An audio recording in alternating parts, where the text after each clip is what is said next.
Tarde y nosotros vamos a hablar un poquito con un especialista, con la doctora Verónica Somale, neuróloga y jefa del Servicio de Neurociencias Cognitivas de INEVA. Y esto tiene que ver con que el viernes fue el día del Alzheimer y se estuvieron haciendo algunos trabajos en distintos lugares, en distintos hospitales, sobre la concientización de una enfermedad que lamentablemente cada vez está más presente. Quizás tenga que ver con que la edad de la gente, o que la gente alcanza edades más altas, más avanzadas. Y bueno, eso está bueno, ir empezando de a poco a concientizar, sobre todo a los más jóvenes y también a los adultos mayores, quienes son los que creo están mayormente en riesgo. Así que, doctora, muchísimas gracias por estar aquí en La Vuelta. No, buenas tardes. Muchísimas gracias a ustedes por tener este tema presente que es tan importante como vos decías. Bien, doctora, cuéntenos un poquito. ¿Es cierto esto que estoy diciendo? ¿Tiene que ver con que cada vez la edad, la gente alcanza edades más avanzadas y esto también hace que aumente la cantidad de personas que sufren de esta enfermedad? Sí, es exactamente eso. Se sabe que la enfermedad de Alzheimer, que es una enfermedad neurodegenerativa, el principal y primer factor de riesgo es la edad.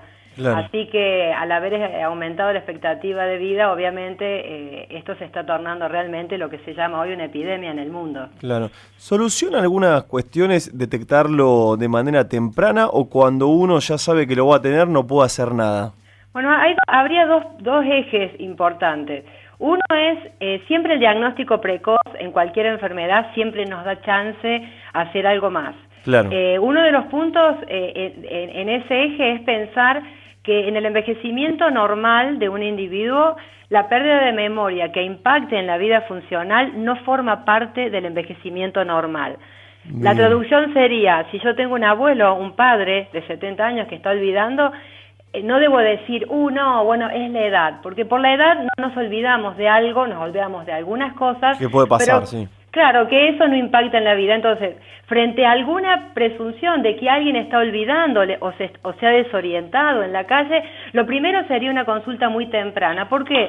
Porque si bien no tenemos ningún fármaco hasta el día de hoy que cure o frene la enfermedad, sí contamos con una serie de fármacos que hacen que esta enfermedad tenga un curso más lento. Claro, eso bien. Sería cuando aparecen los primeros síntomas. Ahora, tu pregunta es, ¿podemos hacer algo antes? Sí. Hoy se sabe que hay un montón de factores de riesgo que si nosotros los tratamos tempranamente o estamos, más que tratarlos, estamos la gente joven, como vos decías recién, por ejemplo, estar atento a medirse la presión arterial, a hacerse un chequeo anual y ver si sus glucemias están bien, el colesterol, hacer actividad física.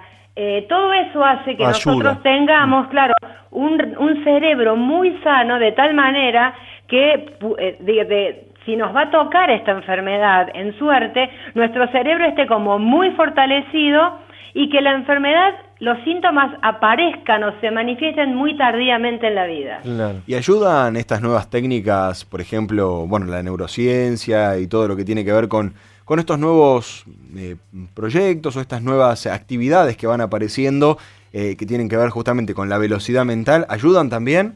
Sí, todo ayuda. Si uno cuando va al Congreso, sobre todo al Mundial de Alzheimer, es increíble cómo aparecen, siempre digo esto de nombrar un mundial porque es el aval más científico y más académico al cual los profesionales podemos acceder, y empiezan a aparecer qué importante es que la actividad física, qué importante es el mindfulness, qué importante es hacer yoga, con todo el correlato y por qué pasa esto. Entonces, cuando las personas dicen, y sí, hace bien, porque hace bien, no, hace bien porque ya está demostrado que el cerebro mejor oxigenado aumenta el volumen de las áreas críticas de la memoria, porque si hay una tensión bastante, por ejemplo, los últimos trabajos han demostrado que los cardiólogos nos exigen menos de 140 y si uno va al cardiólogo, el cardiólogo empieza a decir, no, 130 y ahora parece ser que quieren 120 porque todo lo que hace bien al corazón hace bien al cerebro. Entonces, toda esa cantidad de cosas, ahí científicamente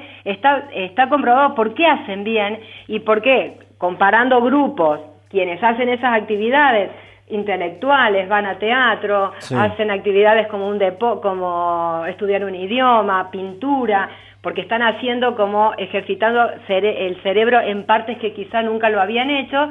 Comparando a esa gente con quien no hace nada de eso, se ha comprobado perfectamente que el deterioro cognitivo no aparece o es mucho más tardío y leve. ¿Qué es lo que pasa en el cerebro que pasa esta enfermedad? Porque he visto un video hace algunos días, no sé si lo vio, de una chica brasileña que está con su abuela y se ponen a llorar los dos, y la verdad que me surgieron muchas preguntas acerca de esta enfermedad, pero ¿qué es lo que sucede en el cerebro que pasa en estas cosas? Es muy buena pregunta. Nosotros en nuestra charla en INEVA el jueves hicimos esa pregunta a más de 100 personas que estuvieron presentes y nos llevamos una sorpresa porque casi que el 70% ponía cualquier opción, porque uno dice, ¿pero por qué pasa eso? Bueno, pasa porque nosotros tenemos dos proteínas que son normales. Las proteínas forman la estructura del cerebro, membranas de la neurona. Hay proteínas que están adentro de la neurona que cumplen papeles fundamentales, como ser como los caminos que conducen los neurotransmisores y lo necesario para que una neurona está bien. Esas proteínas, eso es lo que no se sabe por qué, pero lo que sí se sabe que sufren un proceso neurodegenerativo, y en una que se llama beta-amiloide, como que se corta en un lugar anormal y se deposita, en lugar de ser soluble, se torna insoluble y hace un medio muy hostil para las neuronas que empiezan a morir. Eso se llama placa senil, y que se debe a esa proteína que se llama beta-amiloide. Y por otro lado, dentro de la neurona, hay unas proteínas que sirven para el transporte de sustancias. ¿Y qué pasa? Esas proteínas también sufren un proceso muy complicado que se llama hiperfosforilación, y también hace que esos canales no tengan un riel bien constituido, y también hace que la neurona muera. O sea que la respuesta es depósito anormal de proteínas que tornan un medio hostil a la neurona, y por supuesto estas mueren. Claro. Bien, doctora, y para quienes ya tienen algún familiar mayor y que creen que puede su familiar estar empezando a tener síntomas de esta enfermedad, ¿cuáles son los síntomas quizás primigenios o los que aparecen primero, los que deberían motivar a una consulta? La enfermedad de Alzheimer típica, porque hay algunas variantes que no son tan típicas, pero es la pérdida de memoria de corto plazo. Sí. Esto quiere decir que el paciente recuerda, o la persona recuerda exactamente qué hizo cuando iba a primer grado, pero de pronto dice, qué lástima que no veo a mi hija hace muchos días, pero vino ayer, y ese hecho lo olvida.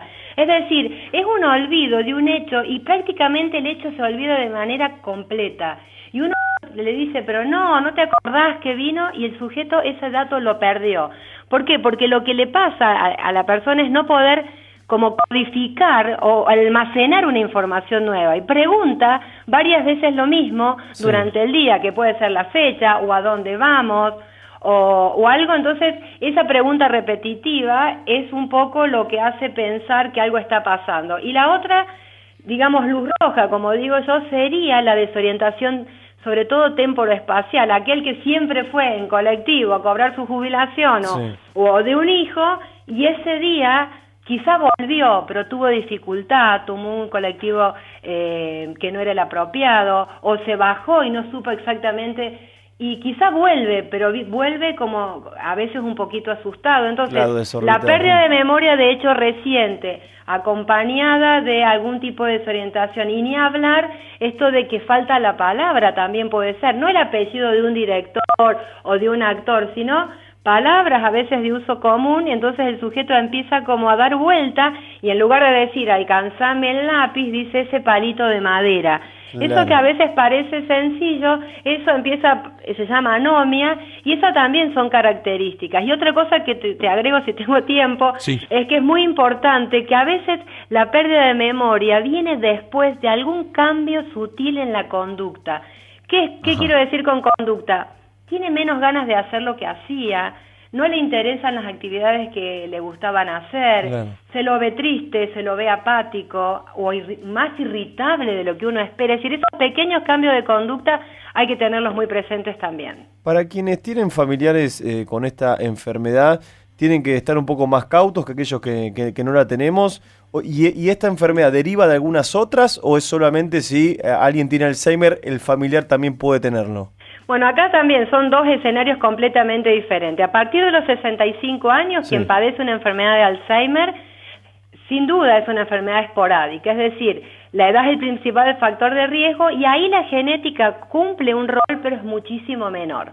Es decir, que si uno tiene un abuelo o un padre que ha tenido Alzheimer después de los 65 años, solamente tenemos el 20% de posibilidades de tenerlo en relación a la población general, que si no tiene a nadie, tiene el 10%. Bien, claro. Ahora, si la enfermedad empezó de los 50 o para abajo, hay muchísimas chances que esa enfermedad sea genética y la herencia es autosómica dominante. Es decir, te lo traduzco, yo recibo en mi consultorio a un paciente de 55 años con síntomas progresivos de deterioro cognitivo y pregunto si su madre o su padre o un abuelo y me responden positivamente que tanto el padre, incluso el abuelo tuvo algo muy parecido, sí. Yo tengo la obligación de pensar que puedo estar frente a una enfermedad genéticamente hereditaria y ahí sí cuento hoy con la posibilidad de hacer un panel genético y estudiar por lo menos los 3 genes principales y poder determinar si eso es realmente una enfermedad genética.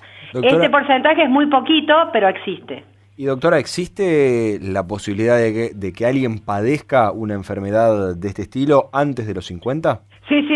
De hecho, para que vos tengas una idea, la población que se está estudiando más importante en el mundo, que está en Colombia, en Antioquia, ya se sabe, los sujetos a partir de los 21 años, 20 años, empiezan a tener los primeros indicios, tanto en las evaluaciones cognitivas o en las imágenes que se toman o en los estudios específicos de estas proteínas y probablemente a los 40 años estén desarrollando la enfermedad. La genética es una enfermedad muy cruel y se presenta en pacientes muy jóvenes. Bien, o sea que todos, digamos, más allá de la edad, tenemos que estar atentos a cualquiera de estos síntomas y también, como siempre decimos, porque tratamos de informar, pero tratamos también de mantener la calma o de hacer que mantengan la calma y que no todo olvido significa que hay un Exactamente, eso síntoma. también es muy importante, que no todos, porque tenemos un familiar, lo vamos a tener y que no todo olvido implica Alzheimer. Claro. El envejecimiento normal, podemos olvidar de cosas y que no impactan en nuestra vida y también el envejecimiento tiene estas cosas que, por supuesto, ante la duda, consulta al médico, nosotros sabemos cuáles son los parámetros y podemos diferenciar como cualquier clínico que hace un análisis, podemos dividir los que están dentro de la norma o dentro de lo normal y ahí podemos decir, tranquilos, sigamos haciendo medidas preventivas que vamos bien. Bien, doctora, muchísimas gracias. No, ha sido muy amable ustedes también. Buenas tardes. Buenas tardes. Hablábamos con Verónica Somale, ella es neuróloga y jefa del Servicio de Neurociencias Cognitivas de INEVA. Bueno, y hablábamos un poquito del Día del Alzheimer y del Alzheimer en general.